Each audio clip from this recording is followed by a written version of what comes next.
The Iron Hands can be regarded as one of the most merciless defenders of the Imperium. They are primarily driven by an aspiration towards cold, emotionless perfection, a desire to renounce weak flesh and embrace the implacable strength of the machine. Prioritizing logic above all, the Iron Hands wage an eternal war against the endless stream of heretics, traitors and vile Xenos that threaten to destroy the legacy of the Emperor, regardless of the cost that must be paid. The Iron Hands bear the burden of shame and tragedy in their souls, a legacy left from the earliest days of the Horus heresy.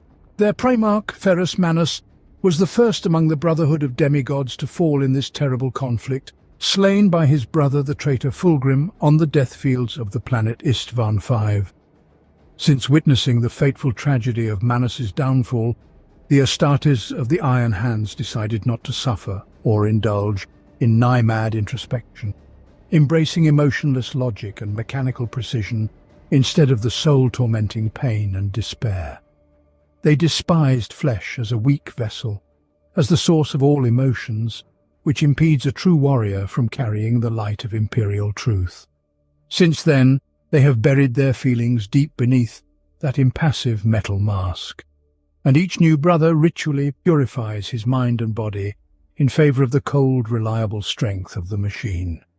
Externally, the Iron Hands are cold and rigid, and despite all the great feats and merits to humanity, the warriors of this chapter might seem to disdain pride and glory from victories. However, this is but a mask. The truth remains that despite all their efforts, despite all the flesh and bone severed in favor of the immutable bionics, passions still rule the sons of Manus. The Iron Hands may suppress them, but they are unable to fully free themselves. Pride, wrath, compassion, they are simply transposed, filtered, and transformed into an endless self-hatred through the prism of the catechism and ritual. Deep down, every son of Manus knows that he strives for an impossible goal. The machine can neither venerate the Emperor nor support the legendary traditions of the long-deceased Primarch, but man of flesh, even a superhuman, is not strong enough to protect the Imperium. Steel and flesh must coexist together. This contradiction is the involuntary legacy of Ferrus Manus, a dichotomy that compels the chapter to move forward. When the mask of relentless indifference and detached coldness cracks, as it often does in the thick of battle, the suppressed hatred bursts out with the force able to shake the stars, carrying the Iron Hands to victory. Nowhere does the contradictory nature of the Iron Hands manifest itself as clearly as in the structure and makeup of the chapter. Despite adopting the Codex Astartes after the second founding, the Sons of Manus cling to their ancient traditions. As in all chapters that adhere to the Codex Astartes, the Iron Hands are organized into 10 companies, each constituted in accordance with the charters outlined by Guilliman in his foundational work. However, where other chapters simply number these 10 companies, the Iron Hands bear the honorary titles of the 10 great clans of their native world, the planet Medusa. These clans were considered, rightly or wrongly, the forebears of human civilization on their home planet, and possessed an almost mythical status even before the arrival of Ferrus Manus. While Medusa boasted a great abundance of both small and large clans, the great clans were seen as the original and most powerful, men and women from whom all other Medusans trace their lineage.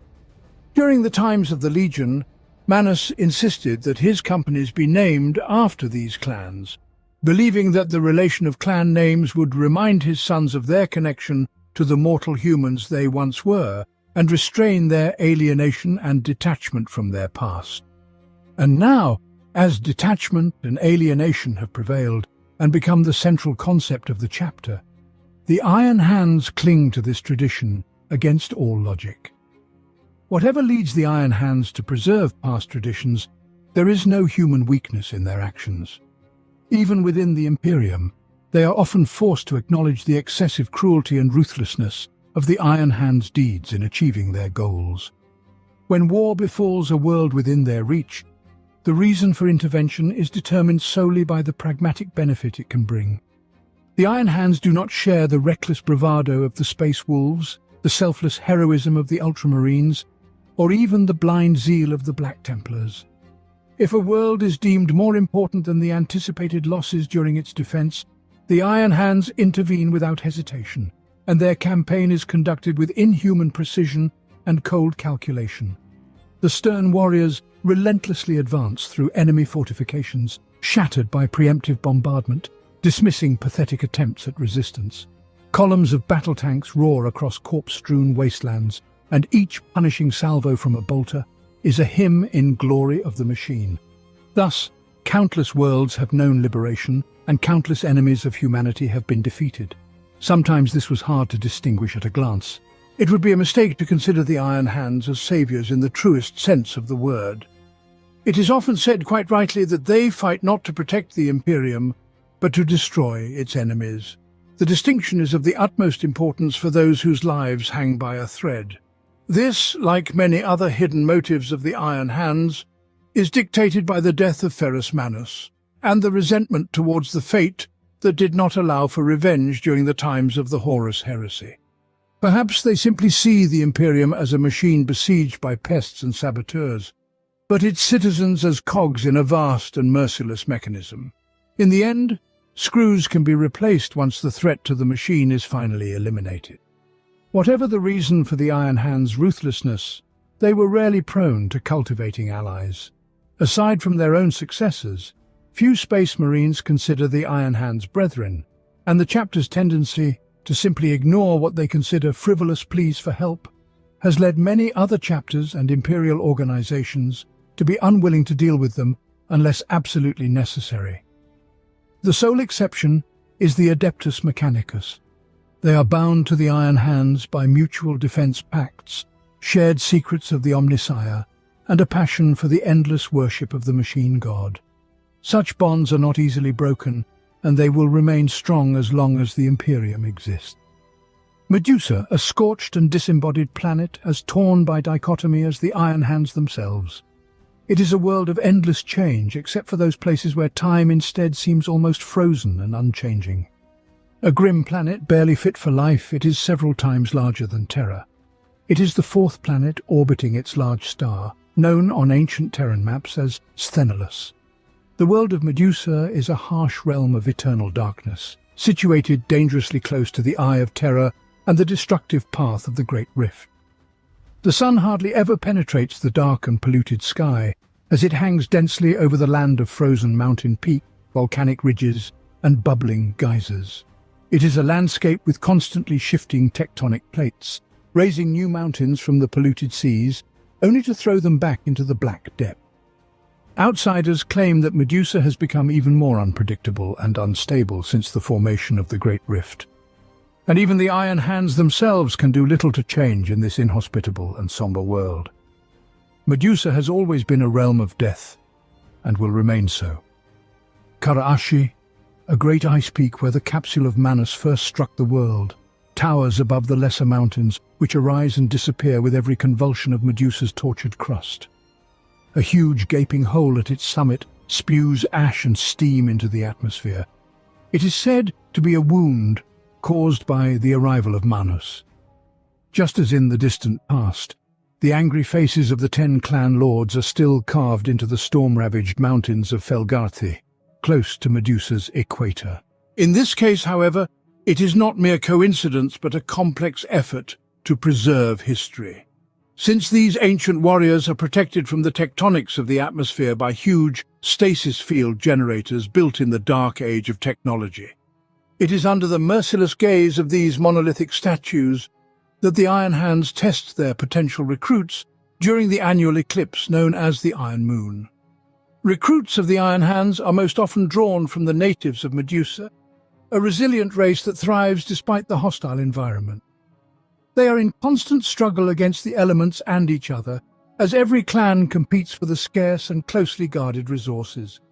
The unpredictable nature of Medusa's geology ensures that little of what is built will last very long, except for the rare areas of relative tranquility. As such, the clans build very few permanent structures. Instead, they transport their cities and means of livelihood along with them as they traverse the landscape. While the clans remain nomadic, significant changes in the means of transportation have occurred over time and with the changing fate of Medusa. In ancient times, the nomadic tribes of Medusa dragged enormous caravans by hand or with pack animals, but in our time colossal mechanical caterpillars like mining tractors crawl across the ash plains in grand processions. These huge crawlers are technology of a crude appearance themselves, as there's nothing elegant on Medusa. Poisonous clouds are emitted from tall exhaust pipes as they shudder and scrape over rocks in slow movement, adding more smog to the sulphurous clouds that swirl around the planet like a shroud. The Iron Hands want to forget the fragile, contemptuous flesh, what they once were. This became evident as never before on the day when the ominous forces of the Great Rift poured down, striking madness and nightmarish dreamscapes into all but the most resilient mortals. Deliberate contacts between the chapter and the clans that supply it with recruits are few and fleeting, outside the season of collecting tithes. Even when the raiders land on the planet in search of slaves, the chapter rarely intervenes, reasoning that the attacks will serve as a test of Medusa's greatness and the resilience of its inhabitants. Nevertheless, they are not completely separated and distanced from the planet's inhabitants, as the chapter avoids maintaining a single permanent fortress monastery, considering it an impractical luxury. Instead, each clan company has a mobile hall of conquests which serves as an armory and barracks, no training grounds required, as few artificially created challenges can compare to those presented by the unpredictable tectonic shifts of Medusa's mountains. These massive terrestrial land behemoths, a product of secretive mechanics, were created by the Adeptus Mechanicus in recognition of the Millennial Alliance. They are maintained by legions of servitors who deal with the thankless and endless task of keeping them operational in the harsh climate of Medusa. Though every effort is made to chart a route that avoids contact with Medusa's natives, nomadic paths sometimes cross.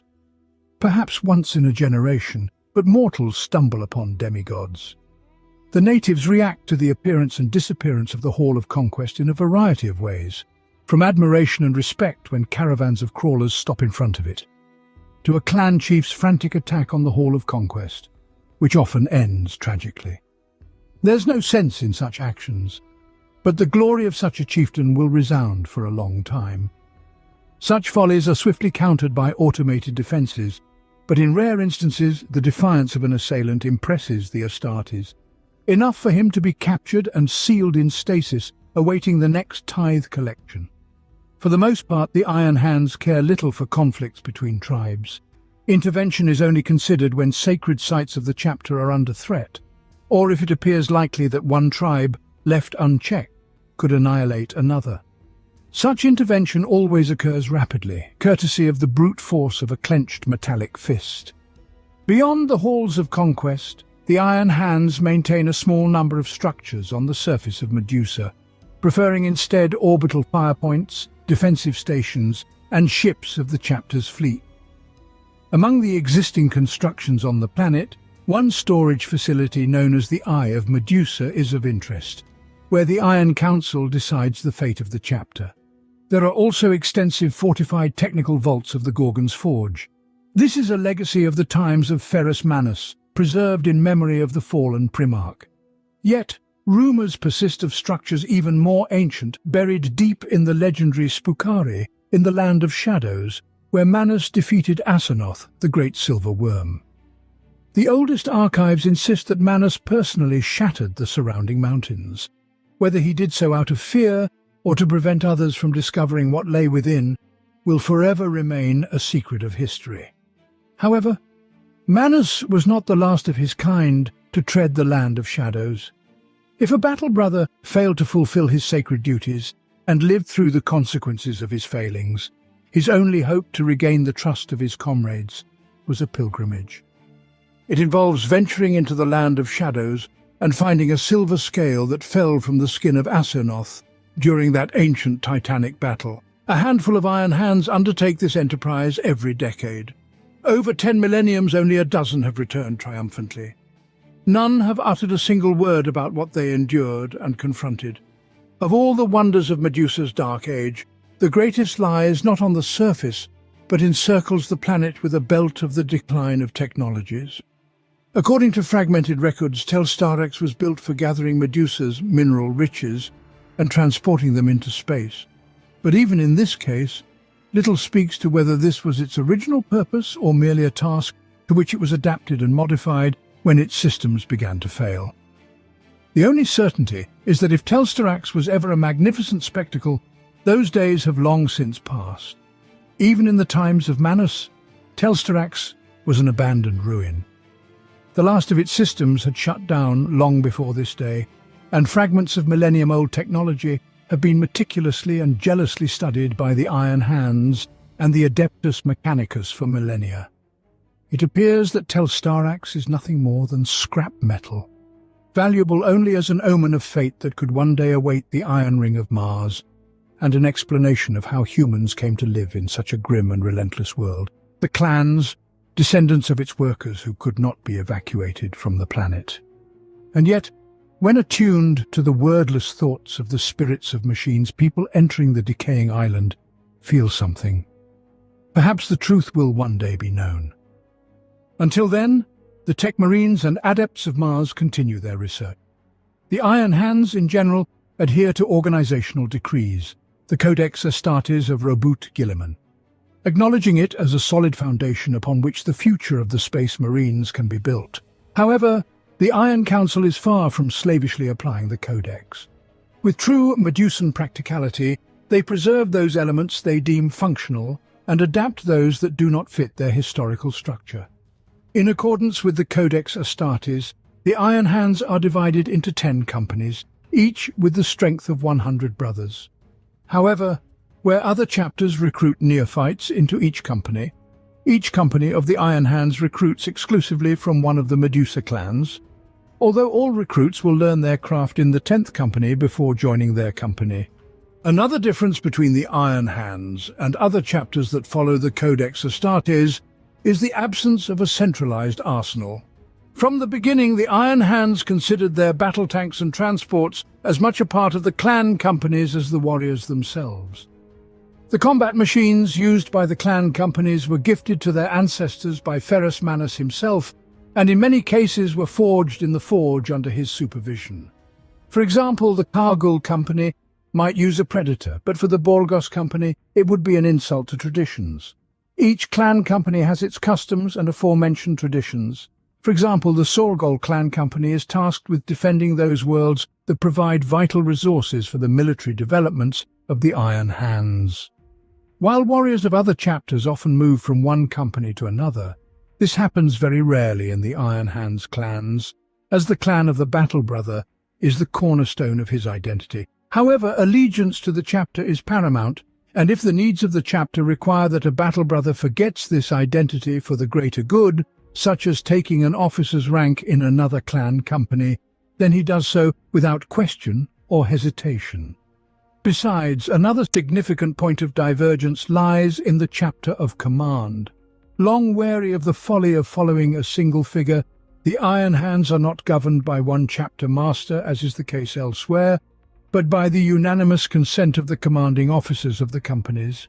The title of chapter master still belongs to the one whom the Iron Hands call Iron Father, but this is mainly for the convenience of communication with aliens who find a single point of authority more acceptable than collective will. In truth, the chapter master is but one voice among many Iron Fathers. For this reason, the chapter's clan companies are formed into squads by type and number, as prescribed by the Codex.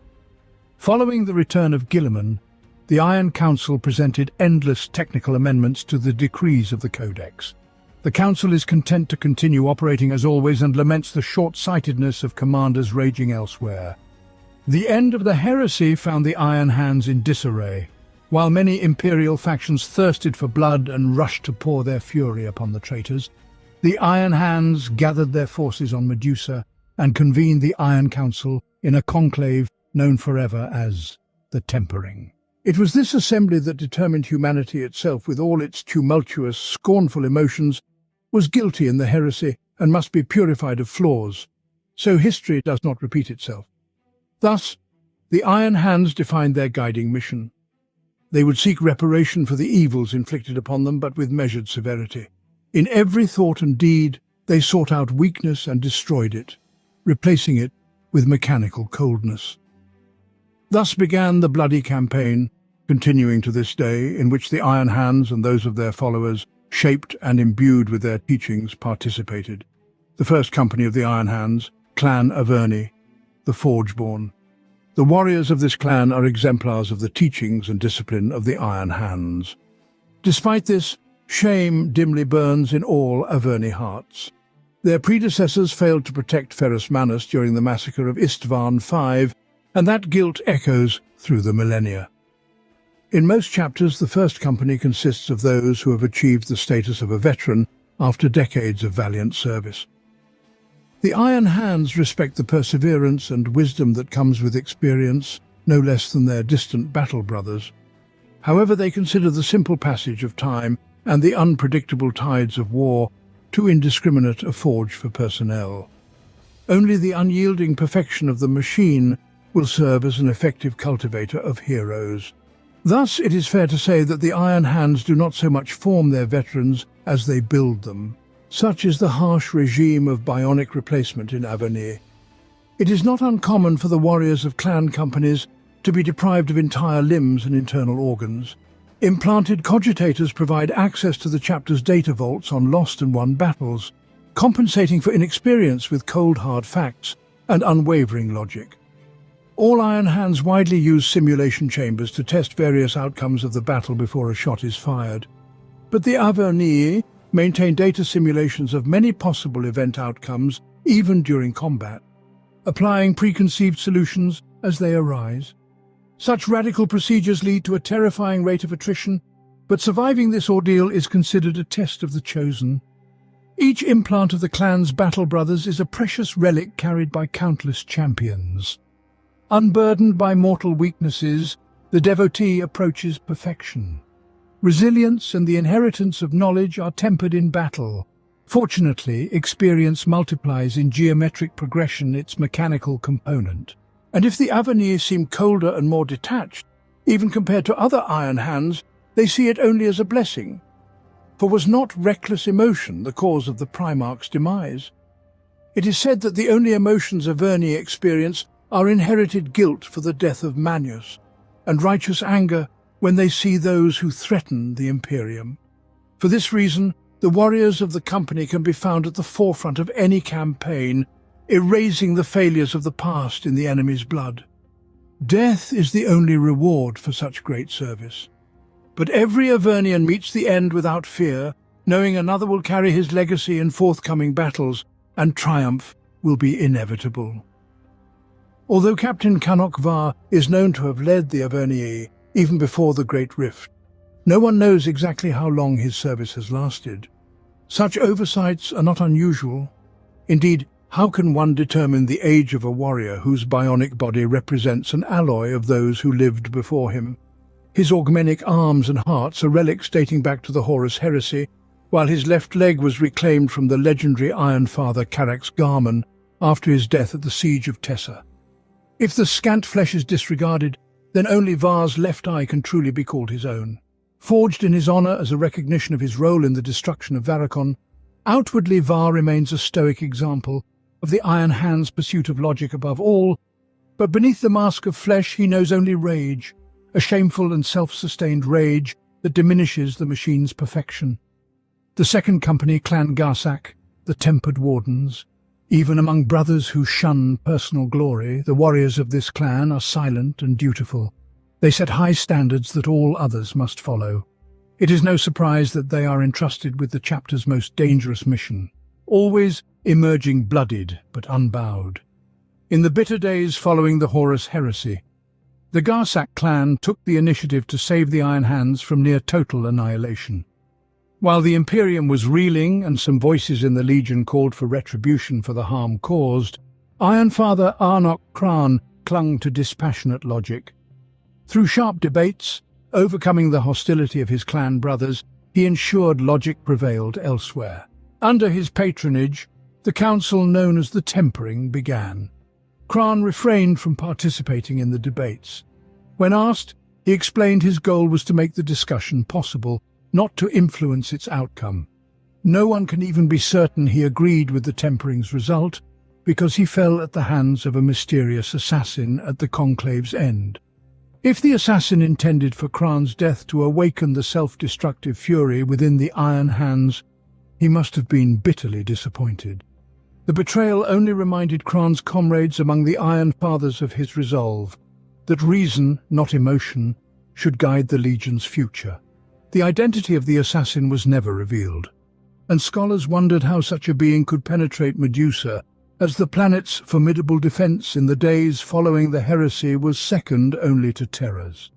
Even now, some scholars whisper that Kran orchestrated his own death so that the tempering would be sealed in blood and its agreement enforced and not forgotten. Whether he was a victim or a martyr, Arnok Kran's legacy lives on through the deeds of the Garsak clan company. Of all the chapter's units, it is the Garsaks who always strive to emulate their progenitors' dispassion. They seek no voice in the Iron Council beyond what tradition and their captain provide as an arbiter in case of their disagreements among clans when it would be unwise for the Iron Council to issue a decree. This responsibility confers neither title nor status, but in practice it is as inviolate as the most ancient edicts of the chapter's law. Where other clan companies, particularly Sorgol and Vogan, strive to physically remove emotions through surgery and implantation, Garsaks always seek to do so through willpower. The less, they claim, makes them unworthy of the machine. This self-control serves the Garsaks well on the battlefield. Although the Iron Hands would never admit it, by carving out their emotions or passing their control to augmetics, a warrior weakens, though not in an immediately obvious way. By regulating their rage with sheer willpower alone, Clan Garsak are able to summon it when necessary, balancing between logic and fury, reason and ruthlessness. Thus, while Clan Garsak are perpetually under strength due to attrition on the battlefield, unlike the majority of Space Marine squads, this fact has a negligible impact on their performance, mainly because they meticulously conduct all mission briefings through a simulation chamber. When rage is unleashed, it always serves a predetermined plan. Some campaigns conducted by the squad are marked by special cruelty and often disregard for mortal life. These events are rarely analysed for their consequences, because Clan Garsak leave no witnesses to such deeds. This lack of testimonies has led several prominent inquisitors to express concern about the Garsak methods. They point to the mass killings in Alpha Proxima, Torbride, and in Versus Loris 7, and wonder whether their rage is so easily recontained after it breaks free. Others find this detail of little concern, and state that as long as the Garsak clan squad continues to serve the Imperium, their methods are nobody's business but their own. The third company, Clan Raukan, the Firehearts, nowhere is the resolve of the Iron Hands manifested as clearly as in this squad. The third squad has teetered on the brink of extinction many times, but has always forged a path back from the abyss, often through the bodies of enemies who mistakenly believed they had won. The clan squad Raukan has a reputation for being unpredictable. Whether it has irretrievably broken with logic in favour of unfettered emotion, it infrequently dominated in the conclave of the Iron Council. But even this fact does not hide Raukan's achievements, measured by the Hall of Conquests, laden with iron and glass plaques that proclaim the unwavering and diligent service of this clan. If not for the thirst for revenge and compassion, the Iron Captain Sind Grolvoch would never have charged and faced the demon Primarch Fugrim alone, buying with his blood the chance for refugees to escape. That his successor, Iron Captain Clark Kalag, seems no less prone to emotion, have seen some Iron Fathers and openly discussed condemning the Rokan clan. And yet, the efforts of the third squad have served the purposes of the Imperium well. As the fleets of the Indomitus Crusade leave Terra, many worlds are thankful for the unorthodoxy of the Rokan. Worlds considered forever lost by the Adeptus Administratum get a chance at salvation with the arrival of the battleship Gorgon's Will and flashes of drop pods along its black flanks. These worlds are held long enough for reinforcements to arrive from other fronts and occupy the bridgeheads bought at the expense of the Raukan clan's sacrifices. The victims are immortalized by the presence of so many dreadnoughts in the ranks of the company. For the Raukans were fortunate to have a great many sarcophagi, and there is no shortage of noble and worthy fallen to fill them. The fourth company, Clan Kargul, the Watchers of Kara-Ashi. The battle brothers of this company are renowned for devising far-reaching strategies. It is said that not a single battle barge leaves the hangar and not a single bolt is fired without the Karguls having planned out the campaign from its inception to its inevitable conclusion. For the Karguls, there is no greater virtue than patience. For 10 millennia, the company's battle brothers have stood guard over the icy expanses of Kara-Ashi, awaiting the sign of the Primarch's second coming. They will carry out their vigil without complaint until the galaxy grows cold. The Karguls do not believe in coincidences. There is no such thing as luck, only unbreakable bonds, cause and effect. The sons of Manus, and indeed the Imperium itself, need the return of the Father of the Iron Hands, and he will return. For the Karguls, this is not faith but elementary logic, and it is in short supply within the chapter. There are those who are ready to dispute this claim, for the thought of Manus's return ignites emotions that even the most heavily augmented cannot easily suppress. While other chaplains of the chapter preach that hope is a treacherous weakness and part of the loathed flesh, in Clan Kargul, hope remains. In battle, the clan company employs its patience in tandem with strategic art. Their battle plans are layered and complex, accounting for every adverse outcome. Such an approach has earned the Karguls a stern reputation within the chapter. But no matter how many detailed iterations there are in the Karguls' strategies, how many embedded contingencies and branching objectives, the core remains the same: to deploy overwhelming firepower until the sky bleeds and the rocks tremble. Optimally calculated fire lanes and prepared reserves, attack and defense are created with potential kill zones in mind. At the heart of the Clan Kargul's doctrines is the principle that one should engage the enemy in close combat only if all other options are exhausted. According to a former Iron Captain, to see the light fade from your enemy's eyes is to witness the failure of your strategy. It was Captain Ruman who aspired to expand the Clan Kargul's arsenal of war machines. Such was the work of his entire life. Even for a space marine, the search for long-forgotten relics is a dangerous and convoluted mission, costing many lives but proving worthwhile, as befits any courageous and conscientious effort. By the time Ruman was mortally wounded at Kalametha, the Clan Kargul could boast twice the number of war machines compared to the other companies. His successor, Iron Captain Brask, has since wielded this weaponry with unerring precision across hundreds of worlds. Now, entombed within the dreadnought sarcophagus, Ruman joins the battle, knowing no enemy will ever come close enough to his position for him to see the failure of his strategy. The fifth company, Clan Harmech, the Relic Guard. The reserve from which the fifth company is recruited consists of workers in the Gorgon's Forge, a huge manufactorum located near the south pole of Medusa. It is a duty to be the working hands in the forge, preserved for those among them who receive the gene seed of Manus. After consecration, they become keepers of the Omnissiah's secrets. All Iron Hands feel a pull towards technology. Longing and respect for the machine burned into their bones with memories and the spirit of their vanished ancestor. The traditions and duties of the Harmech clan company take this closeness a step further, as they are the guardians responsible for preserving the precious treasures of ancient Medusa technology. Foremost among these are the STCs housed in the Gorgon's Forge, fiercely guarded from all outsiders except for the contingent of Adeptus Mechanicus technicians. The priests of the Harmech clan company believe that these STCs contain coded messages of the heritage of Primarch Manus. The Gorgon's Forge also contains many chapters, dreadnoughts, whether in grave repose between battles or in endless vigil during war. Within the Harmech clan company, there are more dreadnoughts than in any other. The Iron Council long ago decreed that there can be no better defenders for the relics than those who have walked the ancient epochs across the expanse of Medusa. These guardians seldom leave their posts, only if they are called to a distant campaign. Where these ancient battle brethren tread, victory follows, for no Iron Hand's battle brother can bear the disgrace of defeat in their presence.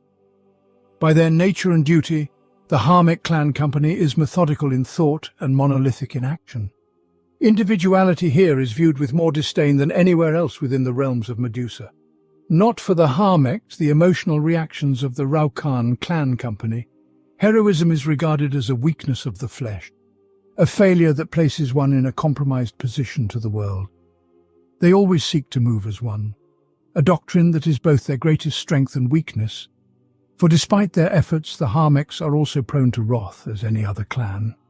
Nowhere is this more evident than when an uninvited guest manages to steal a relic from the Harmech clan company, or from the adamantium vaults in the Gorgon's Forge, or from the battlefield. There is nothing more desperate than to incur the wrath of the Harmechs and provoke a punitive crusade. Such a campaign can only end when the relics are once again within the clan company. There is no greater shame than not fulfilling one's duty as a guardian. In such a case, the Iron Captain is erased from the history of the company. The iron plaques marking his achievements are removed from the Hall of Conquests and shattered to pieces. Such manifestations of fallen pride once garnered the admiration of the Dark Elder Cabal. They committed ever more sophisticated thefts, seeking to bask in the radiance of the Harlock's wrath. Many Archons found their pirate bands and Cabalites annihilated by the formidable defense of the Gorgon's Forge. Others saw their domains ravaged and warriors slain when the fury of Harmech descended to reclaim what was stolen and mercilessly punish the audacity of thieves. Yet, this did not stop the wretched Xenos. The increased number of raids in recent years led the Harmech to turn to the Iron Council, requesting permission to restore and initiate the ancient Telstarax. Although the workings of this dark age of technology orbital station are only partially understood, if its power systems were even partially restored, it could serve as a foundation for planetary defense on a grand scale. This work will take many centuries, but for the Harmech, whose duties are measured in millennia, it is but a moment. The Sixth Company Clan Sorgol, the Watchkeepers. Sorgol is tasked with defending systems and outposts scattered throughout the subsector of Medusa. This company is seldom at full strength because defending an entire subsector is a perilous and burdensome mission. Medusa is the heart of a compact but effective star region. Some worlds were lost after the birth of the Great Rift. Others turned to the Iron Council requesting protection. The Imperium has split apart. Currently, many systems have sworn allegiance to Medusa, although it would be incorrect to characterize these relationships as anything other than a necessity. The Iron Hands are too pragmatic to squander resources on worthless worlds. Furthermore, their own all-encompassing strategies remain outward expansion. The war that cannot be interrupted out of a mere sense of compassion. Thus, the systems that are granted protection are those that can contribute ore and other raw materials to fuel the forges, thereby stimulating the endless war of the Iron Hands. In return, these worlds receive a guarantee of protection, promises upheld by the battle brothers of the company and Sorgol. Serving as the shield of many worlds, the clan company of Sorgol practices a swift and relentless style of warfare, balancing between a tactic of waiting and swift attack. It is not without proof to claim that they can conclude a campaign faster than any other clan company, ending an invasion or uprising with an efficiency that would make Ferrus Manus proud of his sons. Not for Sorgol the vain pomp of the Ultramarines, who so often jest at the Iron Hands in joint battles. When the war is won, the campaign of the Sorgol clan offers neither solace nor inspiring words, but simply moves the ship to the next theatre of war. They leave behind only legends and the hope that in case of tragedy, the warriors clad in black armor will once again bring fire from the heavens. And so it will continue until the planet's mineral riches are depleted. After the birth of the Great Rift, Cicatrix Maledictum, Captain Rak Goloth led the Sorgol clan company in an aggressive campaign to ensure that the worlds under their protection, most valuable to the Iron Hands, do not fall into anarchy. Ultimately, not all such worlds were considered worthy of preservation by the chapter, and the efforts to restore them outweighed any benefits from doing so. At the same time, Galot was unwilling to relinquish even a speck of resources to the enemies of the Imperium. Any world abandoned by his clan company was subjected to exterminatus, creating a barrier of barren space between Medusa and the renegades emerging from the Eye of Terror.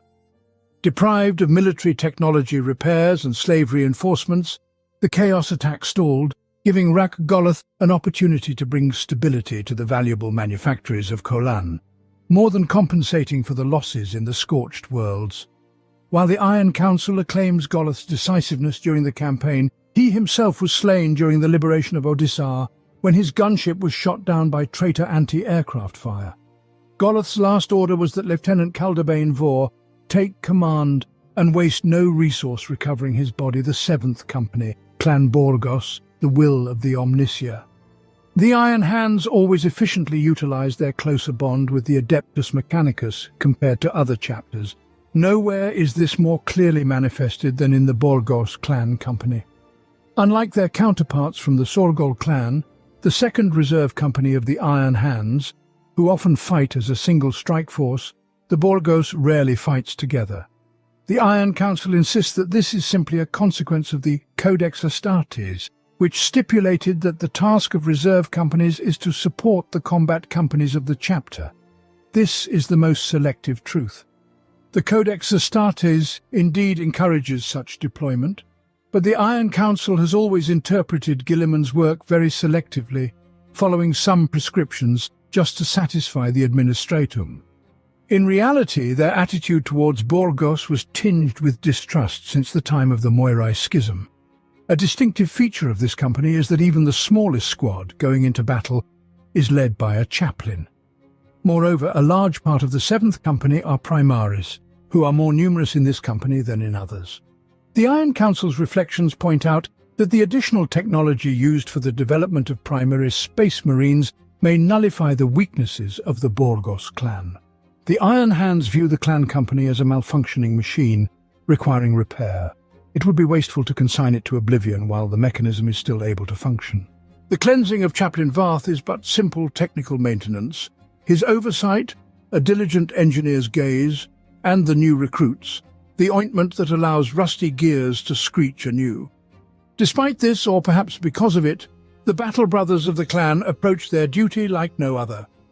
Some surely aim to earn a transfer to other companies, away from the contagion of the schism, but it cannot be denied that pride plays a significant role. Whether a Primaris or an old pattern space marine, every warrior of the clan company Borgos knows that the only hope to erase the stain of their ancestors' deeds is unwavering service and victory over enemies. The Moirai Schism began quite simply as a flicker of unexplained fluctuations in the informational looms of the Forge world.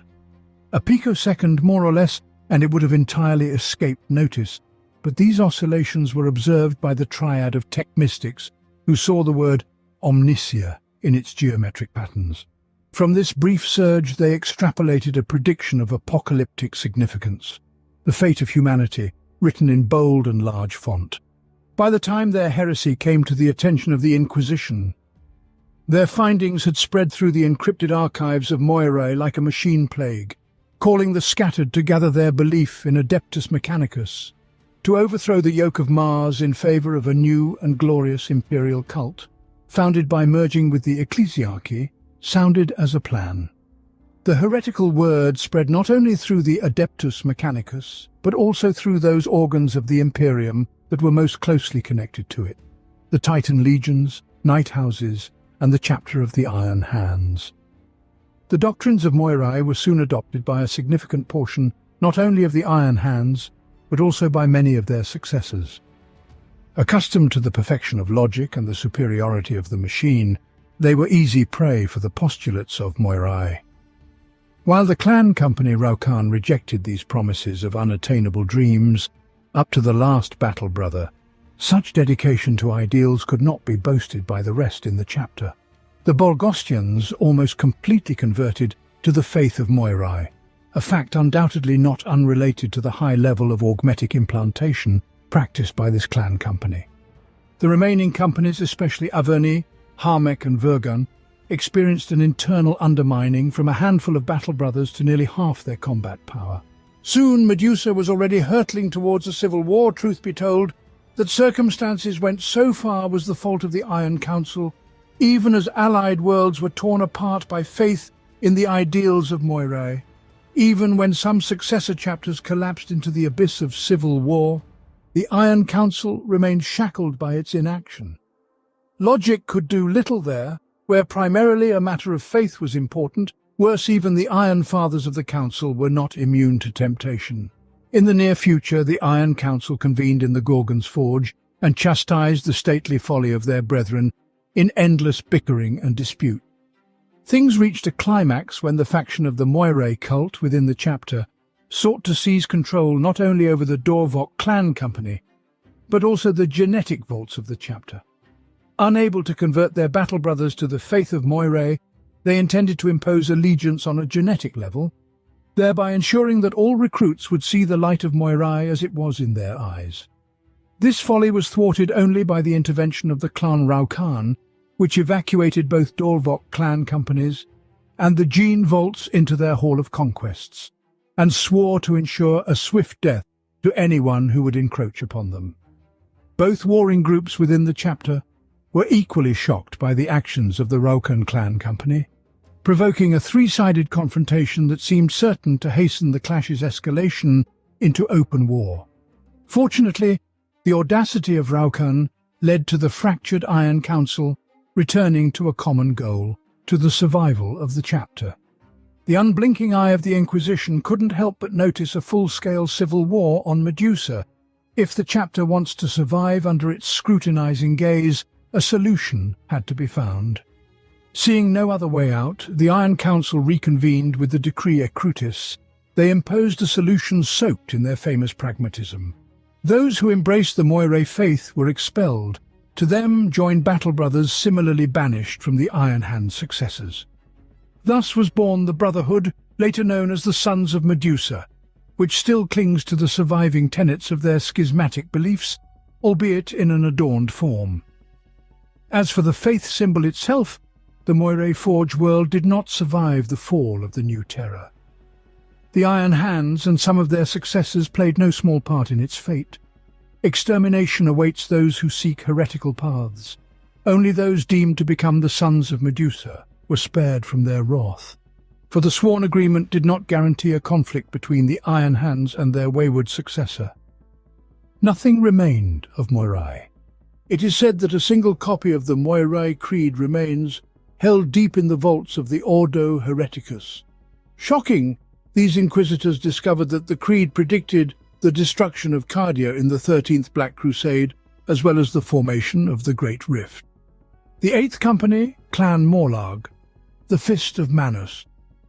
For outsider clans, the Morlag Clan Company serves as a reserve of immediate support for the combat companies of the Iron Hands. For the most part, this is true, with a couple of exceptions. The manner of warfare in which the 8th Company operates is aggressive and self-willed, guided by instinct as well as logic. One of the key teachings passed down over millennia after the death of Ferrus Manus is that one perfect strike often brings victory, rather than 100 inaccurate ones. To some extent, this is the guiding principle of all Adeptus Astartes, but what is a principle elsewhere has been raised to the pinnacle of perfection by the clan company Morlag. Whether the company fights on its own or in support of other battle brothers, the combat doctrine remains unchanged. Fast assault machines conduct Auspex reconnaissance of enemy positions, engaging in combat only to test the strength and resolve of the opponent. Every engagement collects vital information, transmitting it via vox and telemetry, allowing the company's officers to calculate where best to place their forces. Subdermal augmetics allow wordless communication between reconnaissance squads, enabling the preparation phase for battle to be executed with an efficiency rarely seen among even the hardened veterans of the Adeptus Astartes. Every feint, every advance is calculated to the second and played out flawlessly, leaving the enemy with no inkling of where the forthcoming strike will land. Only when everything is ready does the Fist of Manus deliver its blow. Land raiders crash into the enemy's position with a roar, disgorging battle brothers specialized in close combat in a blaze of bolter fire.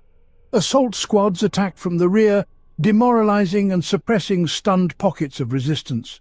Meanwhile, reconnaissance forces close in like the unyielding grip of a power glove, cutting off enemies trying to escape or driving them back into the relentless advance of the armored fist.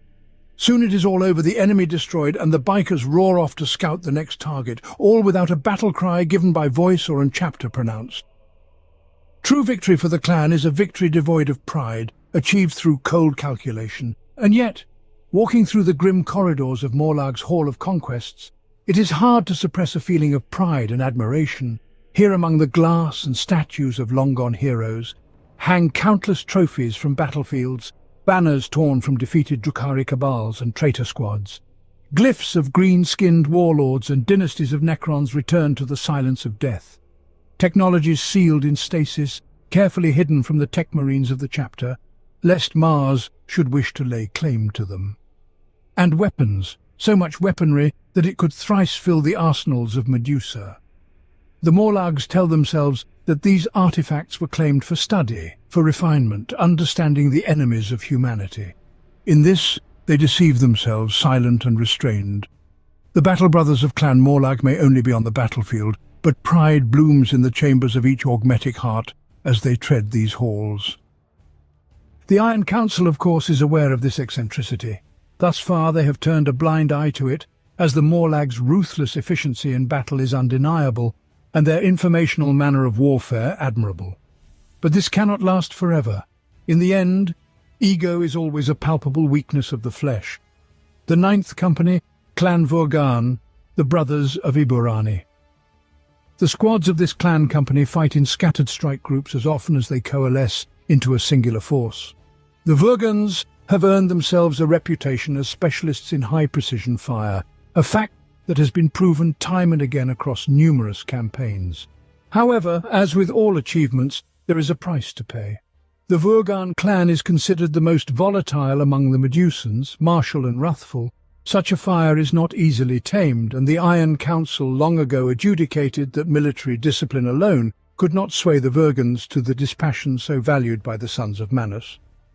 Thus they resorted to surgery and augmetic implants, controlling with science what discipline could not constrain.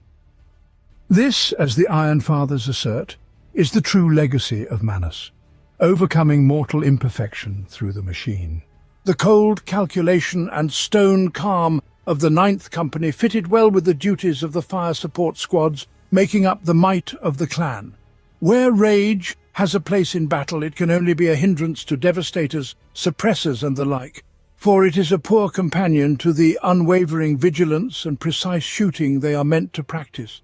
With emotions governed by cogitators, the Vorgans are the embodiment of self-control, emulating the machine-like detachment so aspired to by the Iron Hands. They follow strategy without question, securing themselves advantageous positions from which their heavy weaponry can dominate the battlefield. Such strong points soon become fortresses of flesh, ceramite and adamantium, unshakable in the face of enemy assault. Only when the enemy is broken do the Vorgans move forward, shifting from height to height, providing fire cover, while their heavily armed brethren take new forward positions. Where other Space Marines might succumb to hatred, the cold calm of the machine allows Vorgans to maintain discipline and not add fuel to the fire. Armored battle machines seamlessly align around a central point. Hulls jut out, resembling the teeth of a cogwheel. Infantry takes positions within the space, coldly sweeping any points of resistance.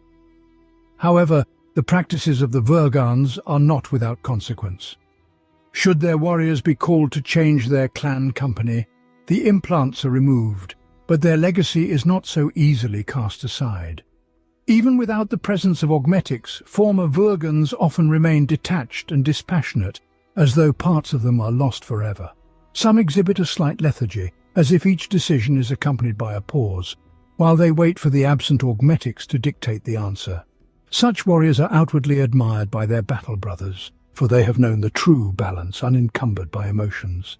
And yet rarely does a soul in the clan not feel a prick of unease in the heart. Not all pay such a harsh price, but in extreme cases a battle brother can be completely removed from the combat line and assigned to serve in the armories of the chapter, where he will spend his days as no more than a servant, barely distinguishable from a servitor. The 10th Company, Clan Dorvok. The Crucible. All recruits of the Iron Hands go through the strict guardianship of Clan Dorvok's company. Here, they learn what it means to be not only a space marine, but also a dutiful son of Ferrus Manus. Thus, regardless of the tradition and eccentricity of the clans of Medusa, all battle brothers share a common beginning.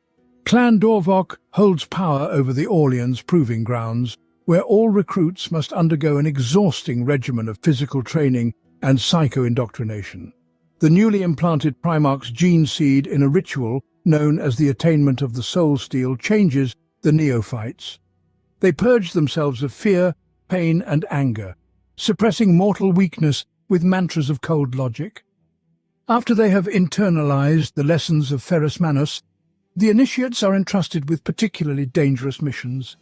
No allowances are made, neither for their relative inexperience nor for the lack of bionics and power armor. Such harsh trial by fire takes its toll, and many do not live to reach the rank of battle brother. But those who survive, the best of the best, hardened by war and something more than just the humans they once were. The 10th Company is unique in that it invariably contains much more than 100 active battle brothers, due to being the home for all recruits of the Iron Hands. Only in the company of Clan Dorvok do the lineages of many clans mix like an alloy of many metals, coming together to forge a strong legacy. Indeed, while their training is ongoing, recruits are not allowed to wear any clan insignias or practice any clan traditions, except those of Dorvok. Only after being elevated to a full battle brother, the recruit's original clan identity is restored. Those who belong to Dorvok remain with the 10th, guiding fresh cohorts of neophytes through the trials, or joining the vanguard squads of the company, or serving as sergeants in reconnaissance squads. Alongside training and ideological processing, the 10th Company is also responsible for special vanguard operations of the chapter. 100% of the 10th Company's vanguard is deployed either alongside other companies of the clan, as highly skilled reconnaissance elements, or as strike forces of the Primaris vanguard. In this latter guise, they are capable of conducting secret wars against enemies from deep behind enemy lines for extended periods of time, capitalizing on their actions. While the Iron Hands use nails driven into skulls to signify the length of service, they also use forge chains. Taking the form of augmetic vertebrae, each linked by complex threads of neural relays, the chains literally inject steel into the spine of the battle brother. Every replaced vertebra represents 10 years of service, with particularly honored warriors possessing a spine more metallic than bone. Each clan company creates these chains from their own materials. The vertebrae of the Sorgol clan are made from finely processed galvanitic alloy, while the Raukan clan uses black cedulanium. In those rare cases when a battle brother renounces allegiance to one clan in favor of another, new links are added to the old as years of service accumulate. Ultimately, the shades of the alloys in a warrior's spinal chain reflect their honorable achievement in the service of the chapter.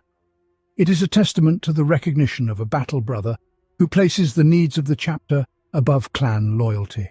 The first link in every forged chain is the Dorvok link, earned after the first year of their stay in the chapter. A reminder of the humble beginning shared by all brothers. As we have explained above, the Iron Hands are quite unique among the Adeptus Astartes, in that they do not kneel before the chapter master.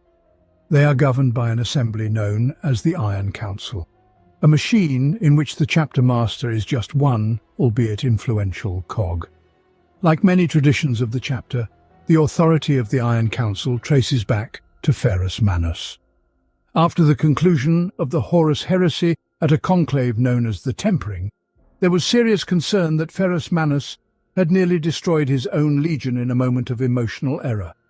It was decided that the chapter, born from the splitting of the legion, would never again be subjected to such a peril. Thus began the reign of the Iron Council, a council where the many voices of the Iron Fathers sound in unison to make collective decisions. The first to bear the title of Iron Father were the engineer mystics who maintained the mechanisms of the Dark Age among the clans of Medusa.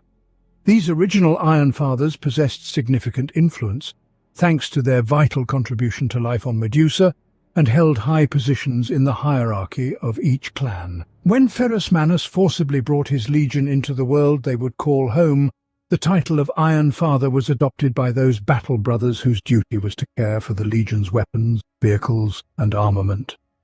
Though the name remained unchanged, its meaning continued to evolve after the formation of the Iron Council. By the dawn of the 41st millennium, it had become an honorary title, awarded only to the most respected space marines who are the living embodiment of the chapter's principles. Many Iron Fathers were tech marines, but neither the title nor duty is a barrier to achieving this status. The current Iron Council consists of chaplains, librarians, apothecaries, veteran sergeants, and even a few distinguished battle brothers without titles. Every clan company must always have at least one Iron Father, and most have even more. The word of these Astartes carries great weight, often placed above that of a higher-ranking individual. In other chapters, the Iron Fathers might simply be hailed as heroes. However, the Iron Hands regard the notion of heroes with disdain. This view is frequently shared by those who have witnessed their merciless methods. As the Iron Hands argue, heroes always seek glory, bathing in adulation for fulfilling their duty, whereas the duty itself is the reward. Golden statues of Baal and Ultramar, sagas about Fenris, all these are considered by the Iron Hands as signs of weakness, an all-consuming pride akin to that which the traitor Fulgrim aspired to. Thus, they observe their space marine brethren from other chapters and vigilantly watch for this weakness, awaiting the moment it blossoms into a curse. When the sons of Manus erect statues, they do so to serve as an example to their battle brothers, who will bear their burden into the coming millennium, or so they claim. Pride for the Iron Hands is the most treacherous of emotions, finding resonance even in a heart polished to a mirror sheen. One of the peculiarities of the Iron Council is that a representative of the Adeptus Mechanicus, known as the Voice of Mars, has been granted honorary status. The ties between Medusa and Mars have always been close, largely due to a mutual reverence for the Omnicia, a bond never truer than following the arrival of the Torchbearer fleets and the new Primaris units, as well as further involvement of Magos Biologis in the chapter's Apothecarion. The Adeptus Mechanicus proposed closer military ties than ever before during the Tempering. In exchange for an alliance and protection of the Iron Hands, the Martian priesthood offered them unprecedented access to the sacred mysteries of the Omnicia, expanding the knowledge of the Tech Marines far beyond what their counterparts from other Space Marine legions could imagine. Aside from the Iron Council, the Iron Hands are organized much like other adherents to the Codex Astartes. The Apothecarion, Librarium and Reclusium take the lead in the Iron Council, while still maintaining authority over their own vital disciplines. Like the Iron Council, these individuals are drawn from different clan companies, ensuring a balance of voices and approaches to decision-making. Each of these chambers has set aside the autocracy practiced in other chapters, forming their own councils to ensure that the folly of an individual does not have more influence, say, in the Reclusium than in the chapter as a whole. As stated, the Iron Hands do not have a centralized armory. Instead, each clan company is responsible for maintaining the transports and war machines they bring into battle. Tech Marines also remain with their clan companies, creating an exceptionally close bond with the Tech Marines, predominating in the frontline battles of the Iron Hands. Another side effect is that the Iron Hands rely less on the attached crew of a vehicle, viewing it instead as an extension of the clan company's own power. All battle brothers must be as familiar with the Predator tank as they are with a bolt rifle. To them, a Rhino transporter is no greater a mystery than a chainsword. As for the Master of the Forge, he has no nominal attachment except to the Iron Council. From a practical point of view, however, most Masters of the Forge enter the battlefield with their clan company, acting as a second Iron Captain and also respected by their warriors. The Great Rift opened new horizons for despots, tyrants and Xenos. With the start of the Indomitus Crusade, the Iron Council recognized that the chapter had lost its true purpose over the course of this long millennium. They would defend their borders, but the fall of the Imperium's structures in the galaxy is inevitable if the chapter does not change its path. Deciding to end such wastefulness of forces, the Iron Hands are now moving into space with new determination, fighting for the security not only of the immediate surroundings of Medusa, but also of worlds locked in the hopeless darkness of the Imperium Nihilus. Where flesh is weak, steel will always come to aid.